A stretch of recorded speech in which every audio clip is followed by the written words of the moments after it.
लोकसभाच्या निवडणुकींसाठी भाजप सध्या पायाला भिंगरी लावून देशभर फिरताना दिसतोय। महाराष्ट्रातही भाजपनी पूर्ण जोर लावून प्रचार केला।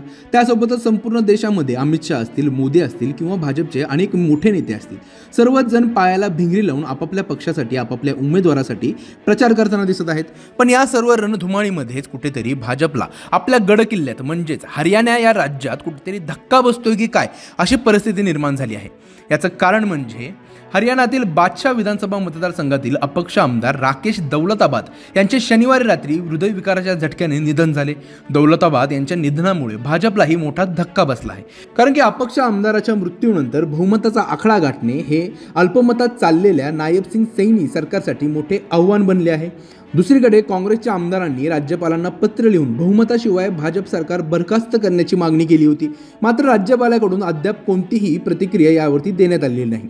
याचवेळी काँग्रेस नेत्यांनीही त्यांना सरकार बनवायचे नसल्याचं सांगितलं आहे। बहुमताच्या आकड्यात अडकलेल्या भाजप सरकारला अपक्ष आमदार दौलताबाद यांचा पाठिंबा होता।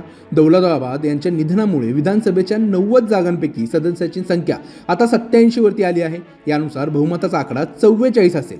सत्तेत असलेल्या भाजपकडे स्वतःचे 40 आमदार आहेत। याशिवाय भाजपला 2 आमदारांचा पाठिंबा आहे, तर या आमदारांसह भाजपची सदस्य संख्या ही 42 वरती जाऊन पोहोचते। तर अशा स्थितीत त्यांना बहुमतासाठी आणखी 2 आमदारांचा पाठिंबा लागणार आहे। भाजप सरकारला अपक्ष आमदारांचा पाठिंबा होता, मात्र अलीकडे धर्मवीर गोंडर, सोमवीर सांगवान आणि रणधीर गोनल यांनी 3 अपक्ष आमदारांनी पाठिंबा काढून सैनी सरकारला अडचणीत आणले होते। यापूर्वी 10 आमदारांसह JGPनेही भाजप सरकारपासून फारकत घेतली होती। भाजपकडे बहुमताचे आकडे असल्याचे सांगत असले तरी प्रत्यक्षात JJPचे काही आमदार भाजपच्या वरिष्ठ नेत्यांच्या संपर्कात आहेत। वास्तविक हरियाणातील सैनी सरकारचा कार्यकाळ हे 3 नोव्हेंबर रोजी संपत आहे। या कारणास्तव ऑक्टोबरमध्ये हरियाणामध्ये विधानसभा निवडणुका प्रस्तावित आहेत।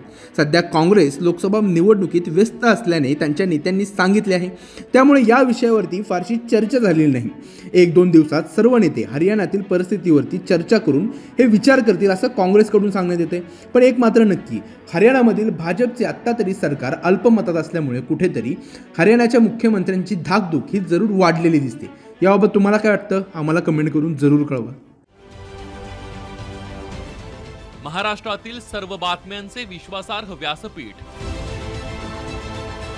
सकाळच्या सर्व सोशल मीडिया प्लॅटफॉर्मला लाईक, फॉलो आणि सबस्क्राईब करा।